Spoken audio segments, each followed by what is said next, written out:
And there's no controversy, no conflict, no contest, because his desires have become her desires. Does she feel like she's sacrificing? There's no sacrifice here because she is wanting to do what he wants more than she can remember anything that she's ever wanted. So we say that there can't be sacrifice in this situation. You know, what we're describing is just beautiful, because did you realize that if couples would go along with this completely, they could never have an argument? And it's the only system on the face of the earth that can eliminate all quarrels and arguments between two people. In other words, if he wants a certain type of food, what do you suppose she'll fix? What if the children don't like it? This will be interesting. Who comes first? The king always comes first. You don't pay any attention to anybody else. The king is the one that you live for. And pretty soon all the children begin to realize this. And then they start to do what for the king? Satisfying. Then all he has to do is come in and say, Junior, you know, I'd kind of appreciate it if your room were kept clean. Wouldn't that be nice if that's all you ever had to say? And from now on, what would that room be? In other words, we say then that those children would live for what? To clean that room. Now, the minute they would roll out of bed in the morning, the minute those 2 feet would hit the floor, they'd turn right around and see that bed, and they'd know what? There's only one thing on earth I want to do right now, and that could possibly be what? Make the bed. Can you see, in other words, this is the kind of a life that they would live. Now, would they become emotionally disturbed? No, you've solved their problem for them. All right, now, in the process of satisfying the whims of the male role, the female wants to do something else. He has already given her the 7 A's. And notice this, if he hasn't given them to her, does she have them? No, because where did he get them? From the chain, right? Who loves who first? When people come to me for marriage counseling, and he says, if she'll love me, I'll do it. Hogwash. Excuse me for saying that. Whose responsibility is it to love first? The minute I said responsibility, it can only be who? The male. He loves her, and then she in turn takes the love that he has given her and gives it back to him. So if your wife doesn't love you enough tonight, what's wrong? You haven't given her enough to love with yet. So give her a little bit more to love with so she can turn around and love you to the degree to which you would like to be loved. Let's go back to our relationship with God. Who loves first, you or God? In fact, it goes further to say you only love him because he loved you. Right? Then a woman loves a man for what reason? Because he loved her. And if you want to go to your chain of command, it's beautiful, because the chain of command, love, comes right down the chain. Love goes exactly where authority goes. In this system of role relationship, love and authority are almost synonymous. Therefore, he is loved, and then he in turn loves, and then she, because she is loved, loves him. Now, I'll go back to children. Who loves first? Most parents try to make the children love first. No, don't expect anything from them. Give them everything and love them first. Husbands love wives first. Bosses should care for employees before employees can care for bosses. Whereas if you keep your chain of command, then you'll know. Now, the 7 A's are beautiful. Number 1, she acknowledges him as Lord and Master. Number 2, she accepts everything that he does. Number 3, she approves of him in total. 4, she's so grateful for him. Complete appreciation for everything that he is and everything that he does. Number 5, she admires him without any restrictions. Number 6, she has total adoration for him. And finally, number 7, she has infinite affection. Now, she gives the 7 A's to him on a continuous basis. Now we're ready for 14. She is a total satisfied being. This will be interesting. She is satisfied with everything, even though she's wearing the same ragged, torn dress for the past 5 years. Now, I know I'm giving you an extreme situation, but I want you to see, is her satisfaction with material things or with him? It's with the personage rather than the environment. I'd like to give you an illustration. Satisfaction and content are very much the same thing. And in the Scriptures, we have a man named Paul. And this particular man was shipped around quite a bit, beat up quite a bit. I don't think I would like to have the kind of a life that he had. They finally killed him. But you know, he made a statement that whatever state he was in, he was content. Now, I know you would think he's got to be one of two things. He could be crazy. And I suppose this lady in this ragged dress that she's had on for the past 5 years could also be crazy. But what's the satisfaction here? We could say that they both could be liars, too. But assuming they're not crazy, and assuming that they're not liars, and assuming then that they are satisfied, what are they satisfied with? The role relationship. And are they also believing that the head knows enough to know what's best for him? You see why we already had trust? In other words, since there's been perfect trust, does the female now believe that the male role knows what is best so completely that are they satisfied in the situation, no matter what it is? All right, now, if you've got a real role relationship with your wife, I guarantee you tonight she's satisfied. Now, you might come along and tell her that she needs a new dress, and if she feels that you would like to have her new dress, then would she want a new dress? All right, now, is there complacency with being satisfied? No, there's not complacency here, but there is the wonderful feeling of perfect contentment. All right, now, in all situations, does the satisfaction depend on the physical environment?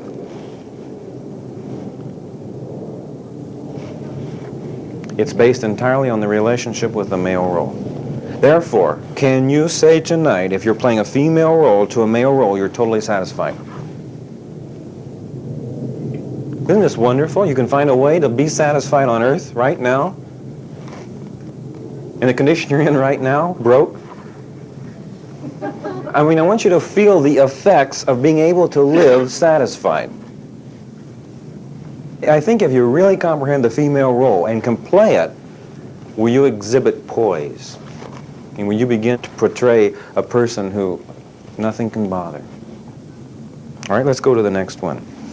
You actually develop a sense of well-being beyond your own knowledge. And I might add another statement that if the situation were within your knowledge, you could not have a sense of well-being. Now let's clarify this. Do I know everything tonight? No, afraid not. There's many things that I don't know. Right now, my well-being tonight is based on the fact that everything that would concern me is being taken care of. In other words, if I thought tonight that some things that were going to affect me were not being taken care of, would I have a sense of well-being? But now, do I know all the things that's going to affect me? Driving to the ranch tonight, could there be an alcoholic, drunk, driving down the road and drive over on my lane and hit me head on tonight? I want to bring this down very practical. All right, now, do I have knowledge of this situation? In other words, do I know what moment to leave tonight so that I won't be in that particular situation? No, I really don't. So I'm saying, do I have knowledge of what I need to know to arrive safely in my home tonight? I don't have the proper knowledge. But do I have a sense of well-being? Now, how in the world do I develop a sense of well-being when I haven't the control? I haven't the knowledge. I happen to know that I am submissive to a head that does. Now do I have a sense of well-being? If you tonight are depending upon your own knowledge for your sense of well-being, what kind of psychological condition are you going to be in? Well, you better stay in the library. You better read. And it won't do you a bit of good because half the stuff down in that library is not true anyway. If I knew what was best for me, and if I knew it completely in every respect, then could I not determine when I was in a state of well-being? But this is all based on the assumption that I know how much.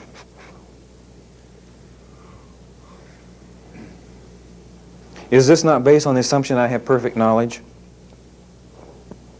Do you want your well-being tonight to be based on your own knowledge? I mean, does anyone here know that much? They tell you, take this, and take this, and you'll be healthy. So you take this, and you take this. My wife just mentioned today. In the last week, she says, I read one book that said, don't touch vinegar under any condition. She studies foods and health all the time. She read another book, and it says, vinegar is the only way to live. And it tells you to use vinegar for everything. Wash your hair on your body, in your food. This book tells you everything to do with vinegar. And then she heard on the radio another man that says, don't bother to have anything to do with vinegar. And she came in, she smiled, she says, what do we do with vinegar? Are you beginning to see what I mean? In other words, there are people who know this, and if you're going to try to have perfect knowledge and depend upon your perfect knowledge for your well-being, well, you end up very frustrated. All right, now what if you have a head that you can trust totally? Are you okay? Does my little child, 2 years old tonight, have a sense of well-being? Right? Does he have perfect knowledge of all the conditions that can affect him? No, there are certain doors tonight that are locked. Behind those doors are certain poisons. Does he have any idea what those poisons can do? No. By the way, if we started giving him some knowledge at his young state of what existed around that house that could kill him, he'd be a nervous wreck. He wouldn't get out of the crib. But the point is, his well-being is where?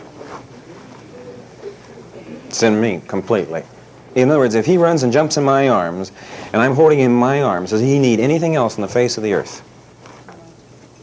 Nothing. All right, now you're beginning to see what I mean by a sense of well-being, and the only way you can find it tonight, if you're a charming lady here, is where?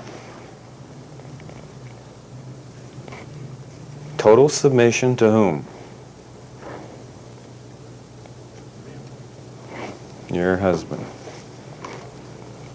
Maybe I'll scare some men to death and they'll have heart attacks before they ever leave the room. Now, all the way up the chain of command, does each person have to have a sense of well-being beyond their knowledge of which they believe their head knows? I think if you can comprehend this, what will happen to your tension? Well, you won't even realize it. It'll just disappear. In other words, you know now I am being taken care of.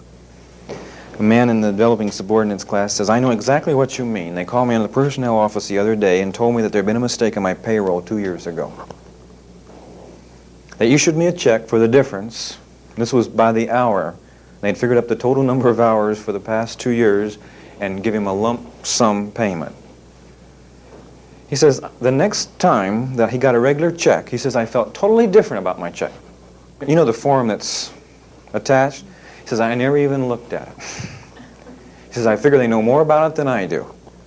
Does he have a good feeling now? He goes out, he cashes his check, he believes that company's behind me. Contrast that to a company that cheats you.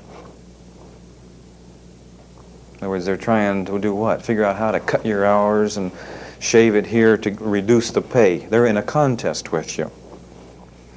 Number 16. An air of better conditions. And I'll give you another word for it, hope. And always remember there has to be hope if there's going to be life.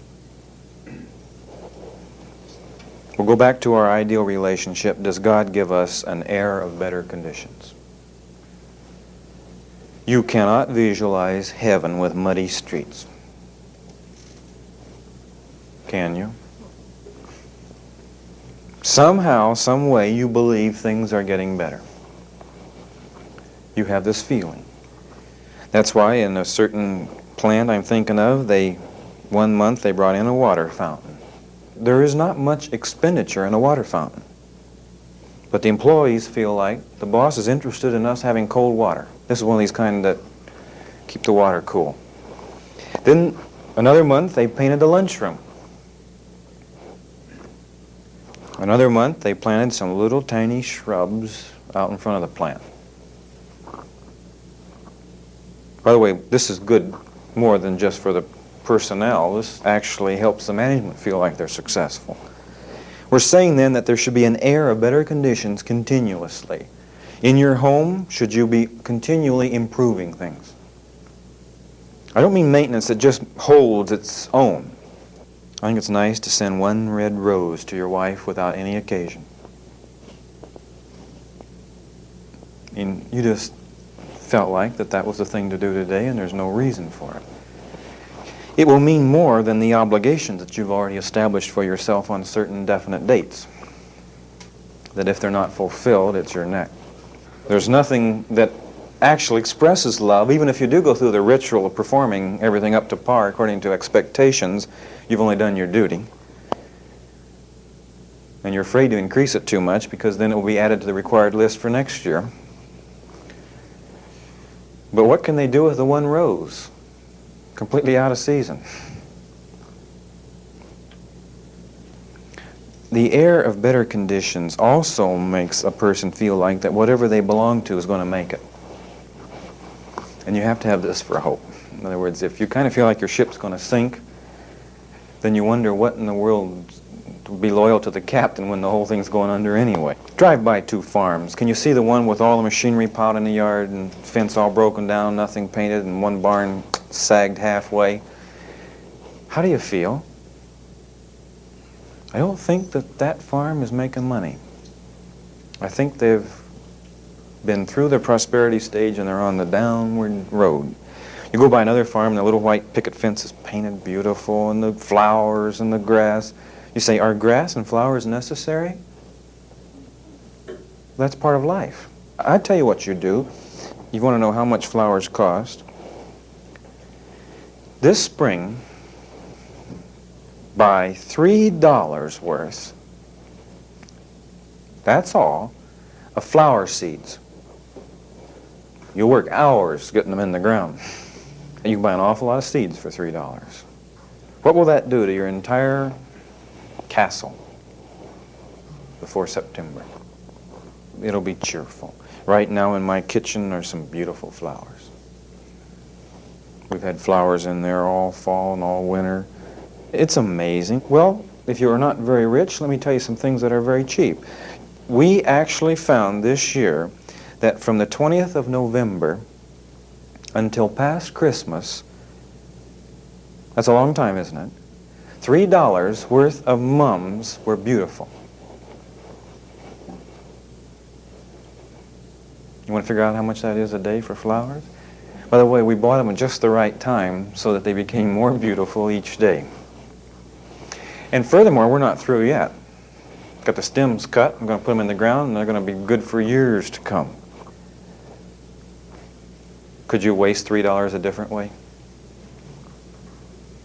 These are the little things that make hope in your castle and will keep everybody giving everything they've got. In other words, every last bit of strength and blood have got to be poured into that castle if it's going to be successful.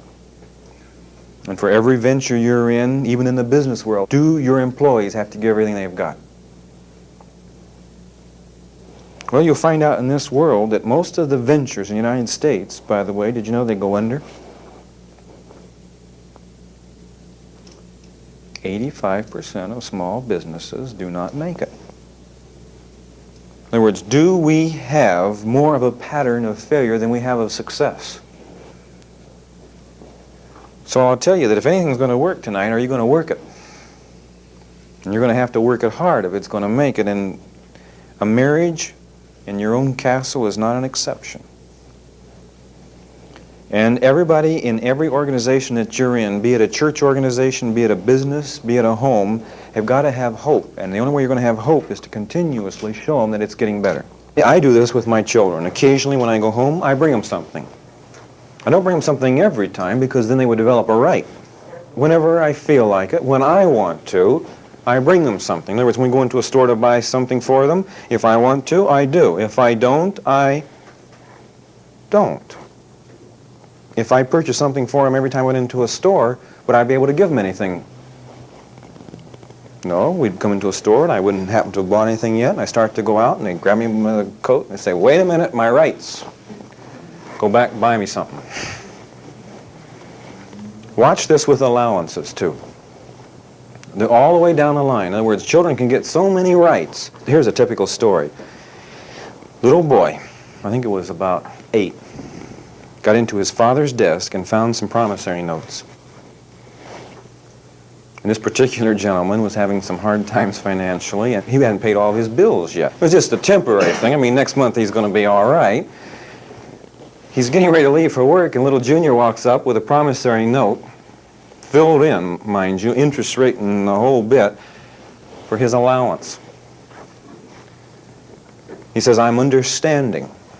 I realize you're having hard times. All you have to do to get off the hook is sign. So the father signs a promissory note for the allowance that he wasn't able to pay. You see what I mean by rights? I learned this a long time ago when I was doing my doctorate work at Ohio State. Can you visualize a cage of pigeons here? Another cage here. And there's a little tiny thing on both sides, and when they peck on it, feed falls out. Now in this particular cage, every time they peck on it, feed falls. In this cage, they can peck on it. Sometimes there's feed, sometimes there's not feed. They never know when the feed's going to fall or when it isn't. Now we do an interesting thing with the two cages. We stop all the feed. The pigeons that got feed, every time they pecked 3 times, went over the side of the cage to die. The pigeons that never knew when they were going to get feed or when they weren't going to get feed, what do you suppose they did? The day ended, the night went clear into the night, all night long, they were there packing away. By the way, we fed them. But we carried the experiment far enough along to show that the pigeons that were fed every time they pecked would have died without pecking one more time. But the other pigeons would have died pecking. Does this begin to show you the way we are made and the way you should begin to control the female role? Everything my children need, playing the male role, what am I going to have to do? Supply it. Is there any question about that? All right, now does that take care of all the needs? All right, now, for them to develop some type of control of money, to learn how to spend money and to develop, then they have to have something beyond their needs to play with. So we make bankers out of them. Now, there are certain jobs that you have to do to be a part of the household. You don't get anything for those. I mean, I don't either when I do them. So we all do them. This is 90% of the work, by the way. You live around me, there's a lot of jobs that we all do. Once in a while, I have something special. For example, I told them, if you wanted in your spare time, you can trap some marmots. Quarter a head. In other words, they can develop whatever they want. And then I use it for incentive program. We were catching sheep to cut the tails off. And we had 110 to do. Well, the first 100 aren't too bad. No pay for those. But now I don't tell them that you're going to get paid for the last 10. But when the 100th one is caught, then I say a quarter a tail for the next ones. In other words, spontaneously, whenever I feel like it, I do what all the time. In other words, can you see, the situation is set up so loosely, who has absolute control? I do. I know a particular manufacturing firm, Christmas time came, and the firm had some extra money. And the boss felt so generous, and he thought Christmas and, real wonderful situation, so give everybody a bonus. He thought it was a good idea, so that next year, about June, he announced that they would have bonuses. Do you know everybody in that organization practically had spent their bonus when? June. Where they go to the finance company, they borrow the money for what purpose? Oh, I'm going to get the bonus. Now, what's a bonus, really, now? A bonus is supposed to be what management has a prerogative to give or not to give. All right, now it came around in December that this company was really hard put, and he did not have the money for the bonuses. What do you think the morale was in that firm? We've spent it already. You better borrow it somewhere and give it to us. Now, what happens in a firm if you've given bonuses every year for 5 years? It ceases to be a gift. It is what now? Why, if you should even have a thought of not giving us our bonus, we'll file a grievance with the union. These are our rights. This has nothing to do with the female role, but if you want to play a skillful male role, how many rights will you give the female role? 0. All right, relaxation. You can always tell if you're playing the female role correctly because you'll be completely relaxed. If you're not relaxed tonight, are you playing the female role properly? If there's tension, then we say that you are pretending every once in a while that you're God. And every time you put the whole world on your shoulders, your neck gets tight. There's a tendency to have headaches when you carry too much weight on your shoulders. So we say then that if I am playing the female role correctly, I live in a relaxed condition. And if I am not relaxed, I am rebellious. If you were to list our #1 expenditure tonight, it would not be war. It's tension. Our #1 expenditure tonight is for the chemicals that keep us glued together. Tranquilizers, barbiturates, narcotics, alcohol, nicotine, and a million others. Now, isn't this interesting? We're saying then that one of the functions of the female role is relaxation. Does this mean that if we're spending this many billions of dollars on keeping glued together because of the results of contest, do we have very many role relationships? No, because you can always tell a role relationship because a role relationship results in relaxation. Now, I know that a lot of men believe that women are killing the men in the United States. I mean, there's kind of an accepted belief that because of the way they are, because of their emotions, because of their demands, because of their continuous struggle for supremacy, because of their fighting, that the American male cannot fight on both ends at the same time, and that when he goes out into the business world and engages in battle, that he has to have a place to retreat, and when he comes home and engages in battle again, that means a heart attack. And the fact that the insurance money goes to her means that we're shifting the wealth to the female role. But let me tell you the truth about it tonight. When we're talking about the female role, let's look at the male for a moment. Does he play the female role? He cannot play the male role without playing the female role. Who's his head? The boss of the husband.